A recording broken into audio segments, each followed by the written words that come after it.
Hey, all my Crimsonites, and welcome to the Crimson Cure channel, where we embrace our femininity, increase our womanly value, and celebrate our brothers. So join me on our feminine journey to learn, heal, and grow.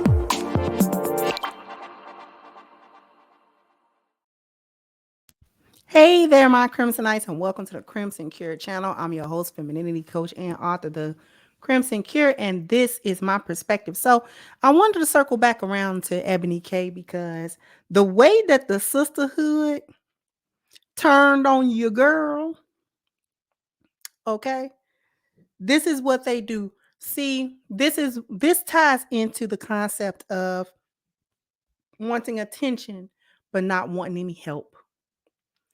Because the first and often the best and often the first form of help is recognition of the truth. Whether you have to tell yourself a truth, somebody comes and tells you a truth, you have to tell somebody else a truth. Recognize it in some way, shape, or form. The first step to receiving help, to helping yourself, to getting healed, to getting better, is the truth. That belongs in a spiritual value, right? Now, Eboni K, all she did was say a little bit of, just a little smidgen of truth, y'all. It wasn't even full-fledged. Like, she didn't even really, you know what I'm saying? Like, she was still throwing sisterhood shade as well. So she was doing a half in, half out. We'll say a little something because it's painfully obvious, but you know what I'm saying? Like, she wasn't really full on. And these women just simply do not want any help. They like to remain in the delusions. Now, this is the clip. Now I find it where she's talking. We don't need to hear it again. But what I want to point out, some of the comments. Black women are the only women who get told what we should be doing with our lives and womb. Leave us alone. We're not going to leave you alone, because the first issue is y'all get on social media and cry and whine about relationships, about who don't want you, about what men ain't doing this and that, about, you know what I'm saying, being baby mamas, and everything is so hard, and dating is so hard, and men don't approach you, and men don't, it goes from one end to the other. It goes from strong and independent, I don't need no man, they need to get out of my face, to a man needs to only be a transaction, he got to spend $400 or $500 on the first date, to crying about not having men and men not paying attention to you. So it runs the gamut for y'all on social media. Y'all are crying about men in one way or another. You either crying about not needing them, or you crying about wanting them and not having them, or you crying about the ones that you say left you, or you crying about the ones that's cheating, or you crying about you're constantly talking about it. You constantly talking about it. So yes, and somebody needs to tell y'all what to do with y'all lives and with your wounds, because you're making a mess of things. You make a mess of your life and then you want somebody to come clean it. You make a mess of your womb and you want somebody to come clean that too. You have all of these children out of wedlock with men that don't want children, with men that you don't want, and all of these sorts of things. You having kids for come up reasons, you having kids for revenge, you having kids to keep a man, you having kids to compete with another baby mama, you having kids to get money out of welfare, you having kids for tax credits, you having kids for a lot of different reasons. Okay. And then you want somebody to come along and you want them to be stepdaddies, and you try to shame men. Well, being a stepfather is for real men and blah, blah, blah, blah. You know what I'm saying? Picking up somebody's ready-made family because you can't stand the father that you made the children with, or he didn't want you, or whatever the case may be. It's a million different cases. Okay. So somebody need to tell y'all what to do with your life. You don't want the men to tell you because you hate men. Let's just call that. Let's just keep that a being. You don't want men to tell you about nothing because you hate men. You didn't want Kevin Samuels to tell you nothing because you can't stand men. Right? You can't stand men. So since you can't stand men,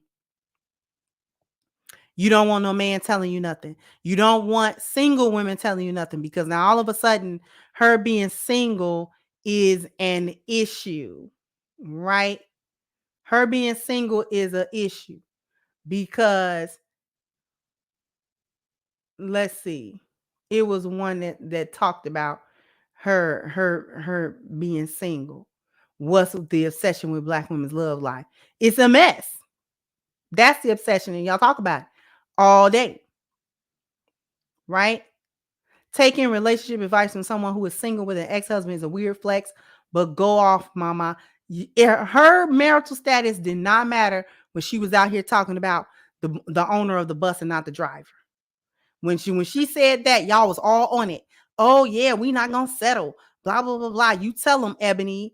You know what I'm saying? When she was out here telling y'all to be single and to go out there and get go to the sperm bank so you can have children, because can't nobody tell y'all not to be strong and independent, and these unfulfilling relationships, and how the men are failing, and how the men are not up to par, and how they're not equipped to be husbands, and they're not suitable, and all this type of stuff. So you really got to make your own choices and go your own way and be a mother, despite the fact that you're going to be alone, and that you're going to be single, and that you're going to have to struggle and do this by yourself. Go ahead and do that. Y'all was all behind that. Yeah, you know what I'm saying? This is just what we got to do, blah, blah, blah, blah. And as soon as she came with a tad bit of truth, a half of a truth, y'all are ready to kick her in her kneecap. Y'all just ready to kick her in her kneecap. Y'all going off. This is how we know there's no love. There is no care for women. Y'all don't care about women. Y'all like the delusion. You like the dysfunctions that come along with being broken. Because if you took any advice, whether that advice was from Kevin Samuels, whether that advice is from me, whether that advice is from even sources like Kendra G, or even things like this, where a person that's been on that a feminist mantra for so long comes out and says something just a little bit different, y'all are not going to take it. And you don't want to take it because it's a healing in it. If you heal, you won't be able to complain. If you fix the problem, you won't have the problem to complain about. And too many of y'all like to complain. You like the problem because you like to be able to complain about the problem. Fixing the problem takes away your ability to complain about it. Now you can't be victims, and now you can't be, just these helpless women who are just being taken advantage of by men, and being taken advantage of by, life circumstances and all this type of stuff. This is why you don't want to address it. And you don't like it when people address it, even one of your own. I don't believe for a moment that Eboni K is not a hyena. She is part of the boneyard, but she getting long in the tooth and is not looking good. And she trying to let y'all know that, the boneyard is not all it was cracked up to be. And y'all don't even want to listen to a little bit of that, to do a little bit of self-reflection, to come to some basic truths. So in any case, that's all that I really wanted to talk about. So what I'm going to do is I want you guys to go into the comment section. Let me know what you think. Like, share, subscribe to the channel if you have not. Once again, I'm your host, The Crimson Cure, and this was my perspective. Bye-bye, Crimsonites.